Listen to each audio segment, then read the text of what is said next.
de poder tener el acceso a conversar sobre estos temas a través de las redes para poder poner en debate, para poder visibilizar, la verdad que es una herramienta que suma muchísimo y por eso buscábamos, seguramente ya encontraremos el momento también para hacerlo de manera presencial, pero nos parecía muy valioso en un día como hoy poder conversar sobre todos estos temas que de una u otra forma atraviesan a toda la comunidad a nivel internacional, no solamente en Argentina. Conversando un poco, ¿por qué decimos que en realidad cuando hablamos de que toda vida vale, comenzamos a transitar ese camino a partir del desarrollo y la vida que tuvo Lejeune? Porque justamente luego de su descubrimiento, del descubrimiento de la causa genética del síndrome de Down, que se produce en los años 50, en Francia se comienza a trabajar y a debatir la posibilidad de la aplicación de la ley del aborto. En ese momento histórico de Francia, en los años 70, Lejeune, con su argumento científico y a partir de su descubrimiento, sale a hacer una fuerte defensa no solamente de la vida de las personas con síndrome de Down, sino de toda vida, como justamente se titula esta charla, para poder de esa manera poner sobre el debate, no solamente público, sino político, porque él hizo una férrea defensa a nivel de medios, a nivel de contactos políticos, para que esta ley no se aprobara, dado que su argumento científico indicaba que había vida desde el momento uno. Y que poder usar como argumento tener la posibilidad ahora de detectar las personas con síndrome de Down durante el embarazo, no podía ser una herramienta para poder abortarlos. La realidad que hoy tenemos en general en Europa es muy difícil, en particular en algunos países como Francia, como España, solamente nacen el 3% de personas con síndrome de Down, porque el resto son abortadas, y está permitido dentro de la ley abortar hasta el día antes de nacer. Entonces, nos parecía muy valioso poder traer todo esto que Lejeune inició como una lucha y que luego la fundación en cada país donde está continúa, para poder conocer qué es lo que pasa hoy en la realidad legal de la Argentina con respecto a esto. Y bueno, ahí queríamos invitarte a que vos nos cuentes un poco sobre qué pasa con la ley del aborto y las personas con síndrome de Down en Argentina. Bien, bueno, muchas gracias por la invitación. Es un honor estar con ustedes aquí en un día tan especial. Es bueno saber que cuando se discutió en la Argentina la legalización del aborto, habían puesto dentro del código del proyecto la discapacidad. Y gracias a la movilización, diríamos, de las asociaciones que hay en Argentina que protegen justamente a todas estas situaciones, se quitó esa causal como causal de aborto. Sin embargo, al haberse colocado la semana 14 como límite para el aborto libre, esto da ocasión y esto es muy cultural, ¿no es cierto? Por eso es muy importante concientizar, ¿no? Mujeres que tienen un embarazo en el que tienen un diagnóstico con un hijo con síndrome de Down, antes de la semana 14, en general los médicos aconsejan el aborto. Y esto es terriblemente dañino, ¿no es cierto? Tengo casos cercanos en los que sin ninguna intención de los padres de terminar con esa vida, el médico les sugiere o les da esa posibilidad, ni siquiera a pedidos, ¿no? de las personas. Luego están los casos en los que incluso hay muchos diagnósticos genéticos que pueden tener algún margen de error, y bueno, y del mismo modo, ¿no es cierto?, aconsejan como la única posibilidad, sin acompañar a esa familia en lo que implica el desafío de todo hijo, ¿no? Porque todo hijo es único, diferente, irrepetible, diferente. Entonces ahí hay que concientizar en el valor que tiene toda vida humana.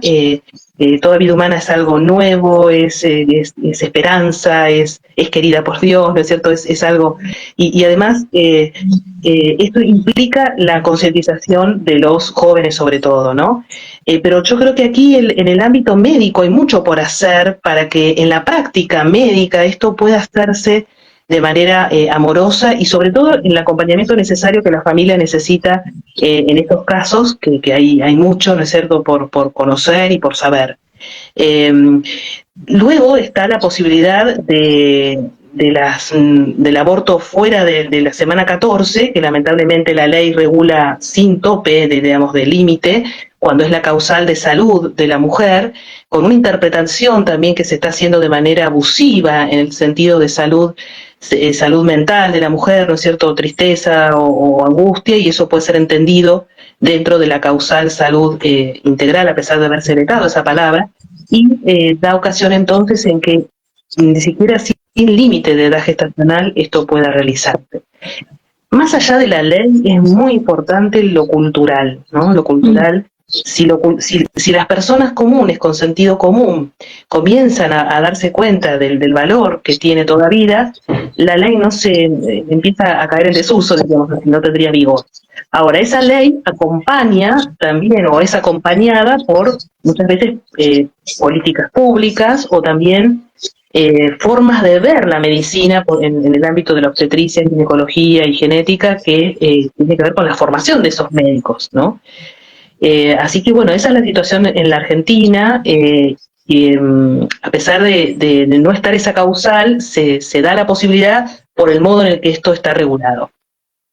Claro, bueno, es justamente pasar a una cuestión de educación y de cultura, ¿no? Lástima que no se han podido conectar nuestros amigos de España, porque el ejemplo lamentable, ¿no?, que ha llevado en Europa tantos años de esta ley, ha hecho que, si bien hay todo un trabajo por detrás de muchísimas instituciones como la Fundación Leyen, hoy sea prescripto el aborto con cualquier condición genética, con cualquier tipo de anomalía. Entonces, es una cuestión, como vos decís, para estar muy atento a valorar la educación, la formación, la concientización en esto, porque podemos estar corriendo el riesgo de ir en ese camino, ¿o no?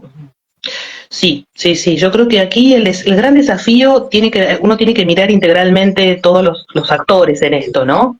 Es decir, por un lado, el nivel, vuelvo a decir, de salud, o sea, el área de salud es fundamental porque es el lugar al que las familias van, ¿no es cierto?, ante la noticia de un embarazo. Entonces, esa formación de los médicos y de los diferentes equipos interdisciplinarios que hay en los lugares de salud deben ser los que reciben a esta familia y la pueden acompañar en todo el camino que tienen que hacer, en lo que puede implicar un hijo que necesita una atención especial, ¿no? Sobre todo y más ahora que ha avanzado tanto todo el estudio de lo que implica, ¿no es cierto?, desde el nacimiento. O sea, si miramos a 40 años a esta parte, ha evolucionado muchísimo. Yo conozco chiquitos que están integrados de manera totalmente sin dificultades en la escolaridad de acuerdo a la edad que corresponde, ¿no? Entonces eso también, ¿no? Quitar esos miedos, ¿no es cierto?, que a veces puede llegar a dar una condición especial. Y luego también tiene que ver con la educación de los jóvenes, ¿no? De los jóvenes. Y de entender que toda vida es un don, que es algo siempre que supera lo esperado, ¿no?, que es un don gratuito, la vida en sí misma, y eso es cultural, eso sí es cultural, ¿no? Una cultura que se edifica más en el egoísmo, en el individualismo o en la comodidad, puede llegar a ver, quizás eso es lo que, lástima que no están los de Europa para poder contar, ¿no es cierto?, la experiencia, sobre todo en España y en Francia, como vos decías, la caída de la natalidad se sabe, ¿no es cierto?, por las estadísticas. Tiene que ver entonces ahí con un modo cultural de entender la vida, digamos, matrimonial y lo que implica un hijo, ¿no?, que es el don que implica un hijo. Claramente, hoy la realidad en Europa no solamente pasa por la cantidad de abortos que hay, sino porque hoy hay un concepto de no familia. Hoy si encontramos familias constituidas, además son de muy pocos hijos, de uno, con suerte dos, entonces es ahí donde hay que ir un paso más atrás de lo que estamos conversando, ¿no? Y es cómo valorar ciertas instituciones, ¿sí? Que con el tiempo se han ido perdiendo. Pero ¿por qué decimos, Débora, que esto puede transitar un camino que nos lleve a perder, como ha pasado en Europa, este valor, ¿no? El valor ya no de una vida con discapacidad, sino del valor de la vida. ¿Vos creés que nosotros en Argentina y en Latinoamérica estamos yendo a ese camino? No lo sé si están así, o sea, a veces está mucho lo que se intenta, ¿no? Generar desde lo cultural o desde determinados, hoy se habla de estereotipos, ¿no? Como de ser humano feliz. O sea, yo me pregunto a veces hoy qué entienden los jóvenes por felicidad, por ejemplo, ¿no?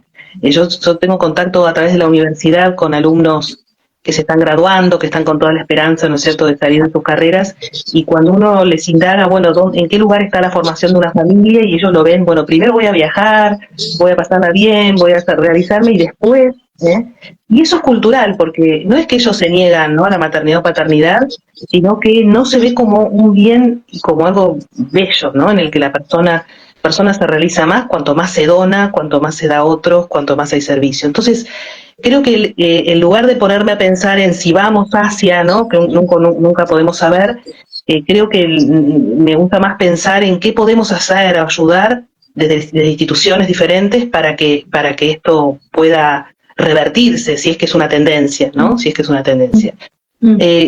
Curiosamente, en las personas quizás más carenciadas o más sencillas, esto no está, ¿no? Al contrario, un hijo siempre es un bien, siempre es un don. Pero quizás en determinada clase media, ¿no es cierto? Y ahí es donde puede ser que haya entrado más estas ideas, ¿no? Y luego, en Latinoamérica en general también hay una diferencia, ¿no?, en esto, porque me llamó la atención, hace poco estuve en Estados Unidos y vi muchos, por ejemplo, de México, con familias numerosas, nosotros en la vida cotidiana, en una sociedad en la que ya estaba más asentada, más individualista, ¿no? Entonces, bueno, eso, creo que es mostrar un poco la belleza que implica esta maternidad y paternidad, y que toda vida es un don y algo que nunca de ningún modo puede llegar a ser un sufrimiento. Débora, te hago una consulta a ver si nos podés guiar en esto, porque hablás un poco de no solamente la experiencia argentina, sino de la experiencia en América Latina y en otros países. ¿Qué estatus tiene en la Convención de los Derechos, en la Convención Americana de los Derechos Humanos, la defensa de la vida? Bien, bueno, justamente todos los tratados internacionales de derechos humanos, especialmente la Convención Americana, protege la vida desde la concepción. Y por eso la mayoría de las legislaciones en los países de Latinoamérica tienen esta protección, algunas la tienen incluso a nivel constitucional.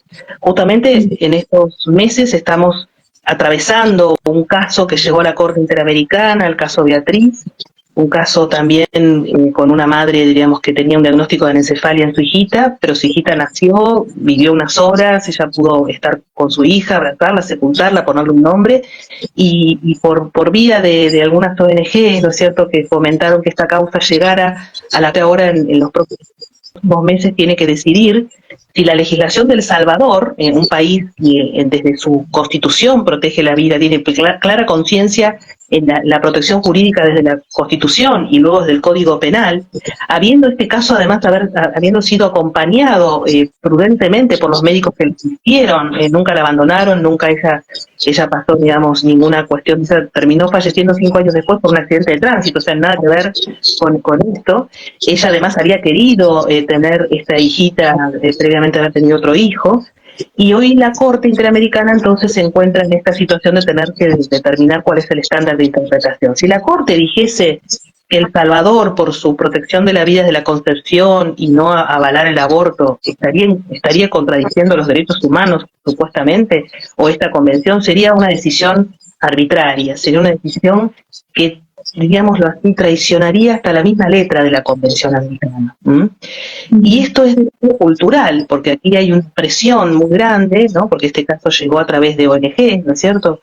Donde entonces se intenta, como decíamos el otro día en un conversatorio que hicimos con la presentación de un libro que analiza el caso, como que los países que protegen la vida de la concepción hoy tienden a ser considerados como retrógrados, como que están atrasados, ¿no es cierto? Como que eso hay que cambiarlo. Y eso es una imagen que se logró plasmar por un intento, digamos, de cambiar esta cultura, ¿no? Nosotros tenemos también esperanza que la Corte, habiendo escuchado todos los argumentos, pueda ser sabia en este sentido y quizás detener esta tendencia que sería muy dolorosa para Latinoamérica. Totalmente. Cuando se dan estos casos con tanta repercusión, ¿no? Cómo nos empieza a hacer ruidos a nosotros localmente con los pocos años que llevamos.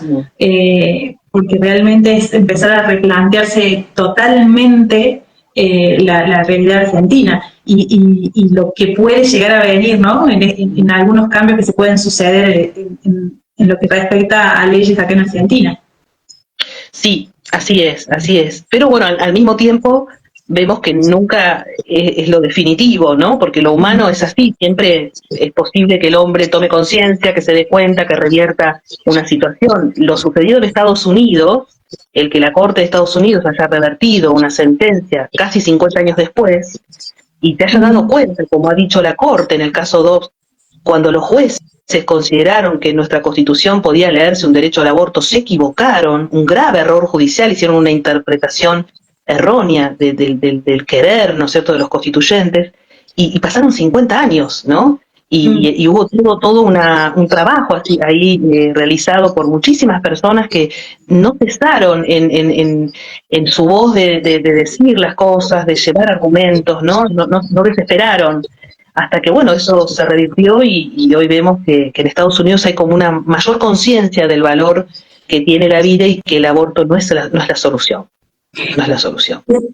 Cuando hablamos de defender la vida, no solamente hablamos de defender la vida por el derecho a nacer, ¿no? O sea, del aborto, sino que también hablamos de defender una vida digna, de defender el cuidado de la vida al principio, pero también al final. En cuestiones, en la realidad que nos toca hoy en la Argentina, en comparación con otros países, ¿allí cómo estamos parados? Bueno, en Argentina no tenemos legalizada la eutanasia, ¿no es cierto? Pero sí hay proyectos en este momento presentados de distintos sectores para que esto pueda suceder. Proyectos que son extremadamente dolorosos de verlos, porque hay un concepto también del fin de la vida, que es la contracara, ¿no es cierto? Así como el mismo, es como la lógica, ¿no? Se habla mucho en derecho de la pendiente resbaladiza. Abrimos una puerta, transitamos un camino y la misma lógica va llevando a que así como se desprecia alguna vida en el inicio, luego el fin de la vida también pasa a ser despreciada. Desconociéndose lo que realmente necesita el ser humano. Por ejemplo, nosotros tenemos una ley de cuidados paliativos que es muy buena, pero hay que implementarla, hay que tener para eso presupuesto y poder dedicar personas a esa labor. Está comprobado que el cuidado paliativo en una persona que está con una enfermedad sufriendo, si lo da de manera apropiada, la persona no piensa en la eutanasia, ¿no?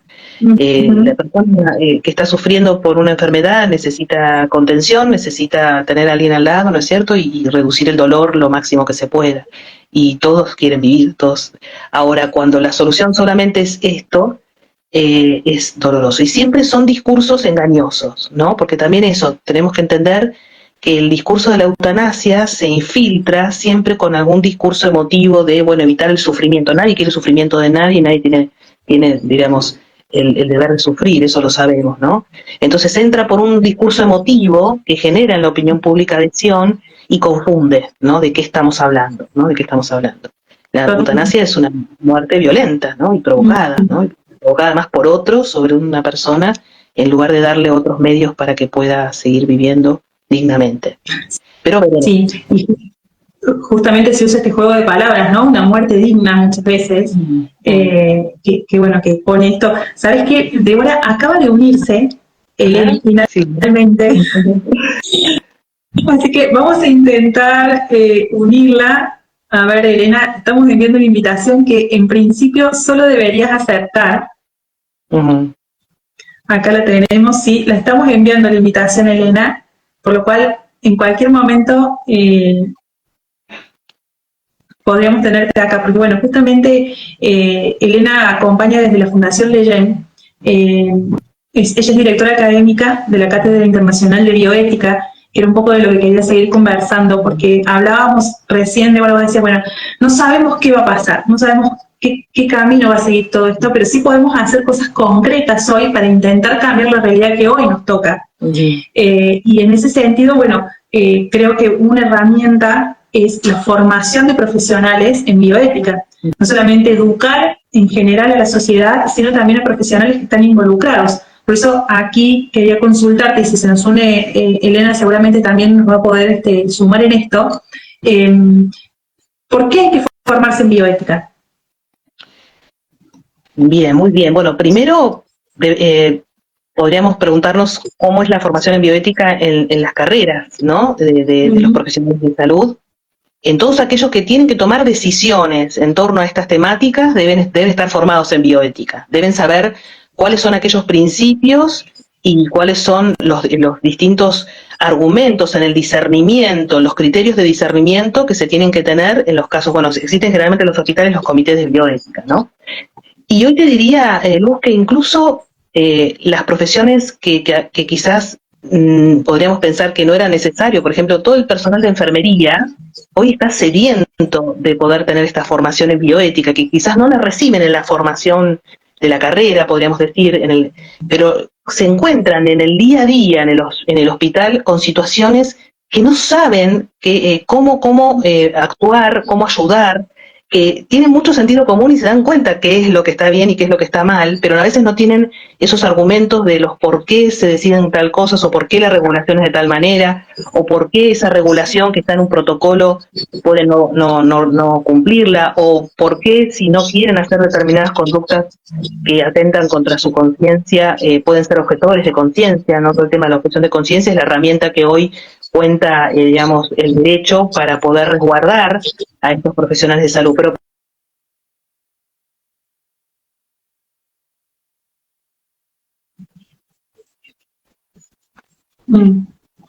y hoy se está dando esa formación por muchos lugares, ¿no? Tanto a nivel formal como a nivel de muchas instituciones o asociaciones que se dedican a eso. Nosotros, por ejemplo, desde Prodesi venimos desde el año 2020, desde que salió la ley, respondiendo a consultas de todo el país sobre cuestiones y casos bien concretos que nos han llevado a hacer muchos conversatorios de capacitación, ¿no? Para todos estos profesionales.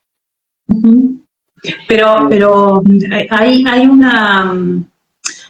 vos hablas de profesionales de enfermería, profesionales de la salud, pero la formación en bioética...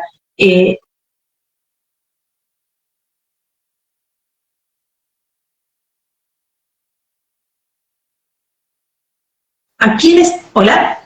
Sí, ahí se me había cortado, perdón, ahora te vuelvo a escuchar.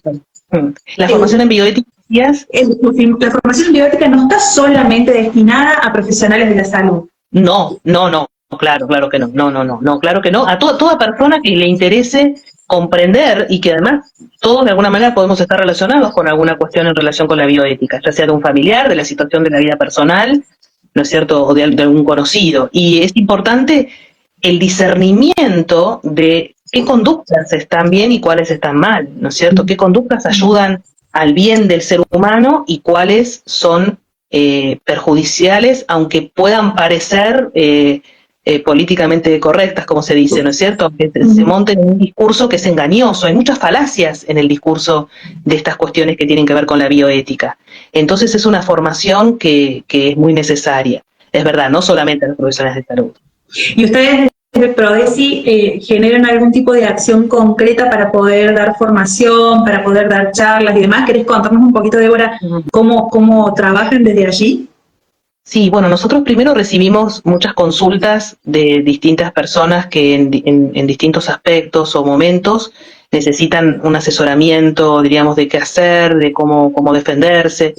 Y a raíz de esos pedidos, que han sido muchos en los últimos años, nosotros después armamos conversatorios que intenten hacer llegar a más personas estas mismas temáticas, ¿no? Por ejemplo, objeción de conciencia, como recién te contaba, hemos tenido muchísimas capacitaciones y hasta hemos armado una red de objetores de conciencia en todo el país.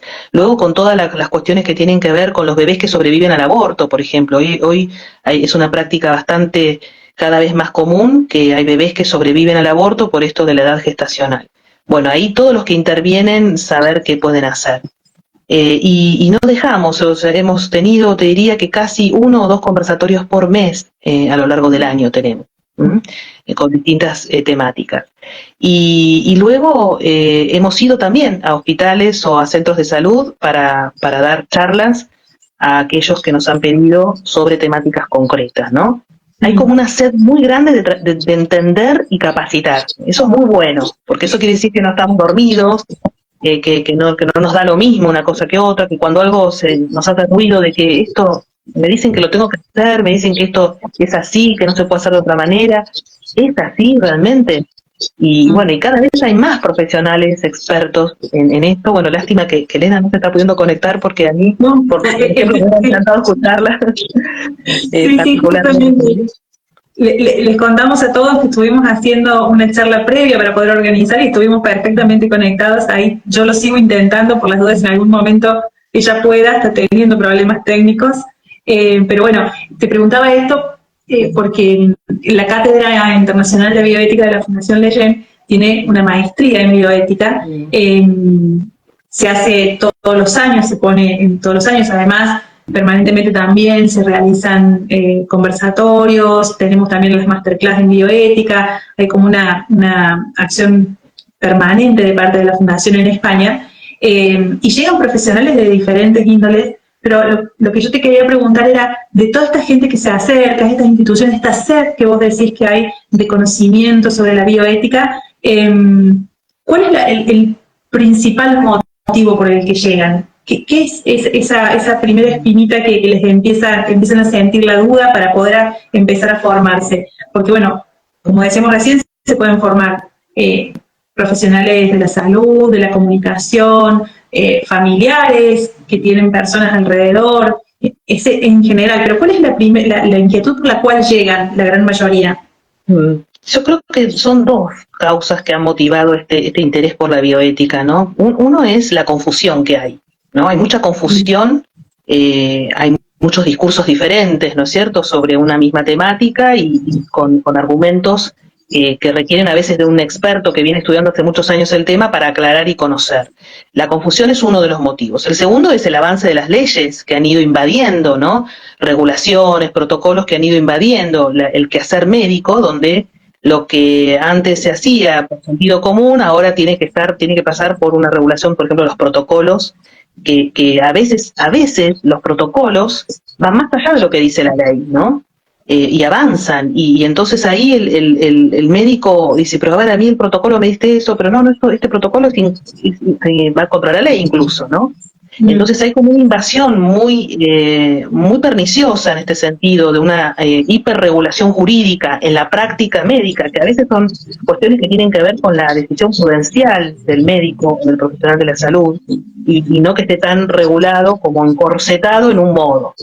Estamos pasando además por un cambio de paradigma ya hace muchos años, ¿no es cierto?, de la medicina o del rol del médico o la relación médico-paciente, ¿no?, como una relación más de cuidado, del principio de beneficencia, de buscar el bien del otro, al revés, ¿no?, como un servicio, como lo que yo quiero, lo que el paciente quiere, el médico lo tiene que hacer, lo tiene que dar, y una ruptura de esa necesaria confianza que tiene que haber entre médico y paciente, ¿no? Yo creo que es una relación que ha sido dañada, ¿no? En todo el discurso, muchas veces, del aborto contra la objeción de conciencia, hay como un mensaje de que el médico es alguien que quiere, el objetor de conciencia es malo y que es mal de la mujer, ¿no?, por ejemplo. Y entonces, fíjense que introducimos dentro de las instituciones básicas de la vida cotidiana, como puede ser un hospital, como puede ser la consulta con un médico, una relación de conflicto, ¿no?, una relación de contraposiciones donde no debería estar, porque al revés, ¿no?, debería ser el lugar donde uno va, confía y sabe que lo van a cuidar. Pero esto tiene que ver con, creo que yo con esto, con un avance legislativo, que obviamente la gente común no tiene por qué conocer, ¿no es cierto?, todos los vericuetos de la ley, si la ley es inconstitucional o no, qué pasa con el Poder Judicial, puedo reclamar, no puedo reclamar, y luego una confusión cultural en los argumentos, ¿no? Y le sumaría una tercera causa quizá, que es, que eso lo hemos visto en la Argentina a partir de la ley de aborto, cuando los ministerios de salud, tanto nacional como provincial, también capacitan y dan como una especie de cierto adoctrinamiento en una línea para que estos protocolos, esa ley, se haga o se entienda de un único modo, ¿no? En el quehacer diario. Entonces nos ha pasado con muchos profesionales de salud, dicen, me están diciendo que, o me dicen en una nota que me llega de un director de ginecología, que nosotros cuando pasa esto tenemos que hacer esto, pero esto es así. Esto aunque me lo diga un superior, aunque me venga en una nota. Y entonces también tiene que ver con ciertas políticas públicas que se han implementado, digamos, de arriba para abajo. Y entonces ahí el que es, sobre todo personal de un hospital público, dice, yo, ¿qué hago con esto? Y lo que nosotros decimos, primero lo que no deben hacer es renunciar o irse, ¿no? Porque a veces las personas están tan exigidas que muchas veces prefieren renunciar, ¿no es cierto?, por la presión que hay allí. Pero bueno, creo que esto es lo que, esta sinergia que viene de los distintos lugares hace que esta capacitación sea muy necesaria. Pero te pregunto a vos, ¿en qué consiste esta maestría o esta capacitación que hace la Fundación Leyen? Que me interesa especialmente. Bueno, esta es una maestría que se puede realizar de manera, tiene varias versiones, ¿sí? La dicta la Fundación de España, desde la Cátedra Internacional, y pueden cursarla profesionales de cualquier destino, pueden ser, no necesariamente presencial, entonces permite primero estar dentro de un aula multidisciplinaria, porque hay profesionales de todas las áreas, con un intercambio muy rico, porque son con diferentes experiencias de diferentes países, y es dictada por profesionales de excelencia que están ligados a, como la licenciada Elena Postigo, a la Universidad Francisco de Victoria. Así que se puede ingresar a la página de la Fundación Leyen, ahí hay una parte exclusiva para la maestría, la parte académica para poder pedir el programa y demás, y bueno, es una formación muy amplia y muy valiosa, y también se pueden participar de otros espacios que se generan sobre esto mismo.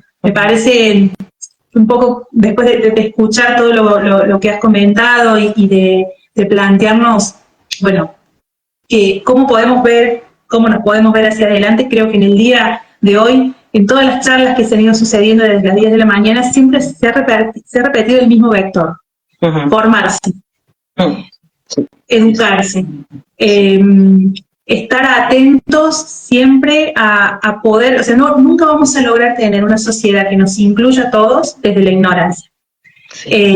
Necesitamos, desde el lugar que nos toque, ya sea de familia, ya sea de profesional de la salud, ya sea desde un punto legal, estar formados e interesados.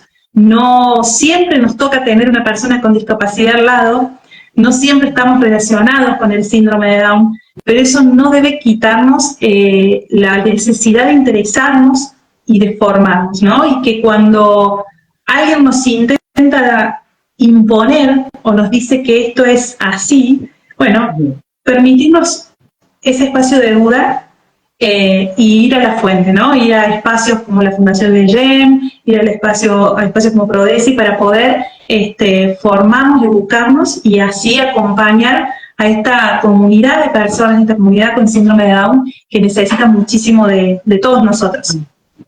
Sí, es muy importante que estos espacios existan, que se den lugar a que puedan llegar. Bueno, como vos también sabés, Luz, en la Universidad de la UNSTA, de Tucumán, ya es el tercer año que vamos a dar un de derecho, ¿no es cierto? Que también ahí es un grupo maravilloso porque es interdisciplinario, con muy buenos profesores, y el año pasado incorporamos la diplomatura en enfermería legal también, con más de 100, el año pasado tenemos más de 100 enfermeras que han cursado para poder salir, y bueno, y nos damos cuenta que esos espacios hacen que primero se sientan acompañados, porque muchas veces hay mucha soledad en estas cuestiones, ¿no? Ya sea familiar o en el ámbito de salud, o al unirse a otros que hacen el mismo camino de comprensión, es muy necesario, es muy, muy saludable, muy saludable.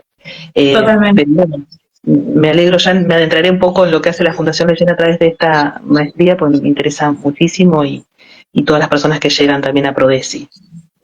Sí, los invitamos a todos para que lo puedan conocer. También vamos a invitar a participar de esta diplomatura en bioética, porque realmente se genera esto, ¿no? Es un espacio multidisciplinario donde la experiencia de otros nos enriquece muchísimo y, bueno, esto que decíamos al principio y al final nos forma y nos educa para una sociedad más justa, más inclusiva y donde toda vida verdaderamente valga.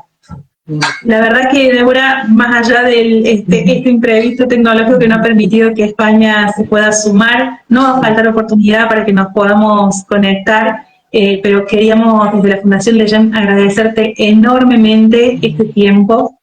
Para nosotros es muy valioso y bueno, seguramente ya encontraremos otra oportunidad para poder volver a generar un espacio de diálogo como este. Sí, cómo no, al contrario, la honrada soy yo y feliz de también estar en contacto con ustedes y saber la gran obra que hacen por el bien, ¿no? Por el bien de tantas familias y de tantos niños. Así que un gusto desde Prodesi poder acompañarlos y que cuenten con nosotros y estaremos atentos también a lo que ustedes necesiten. Muchas gracias por esta invitación.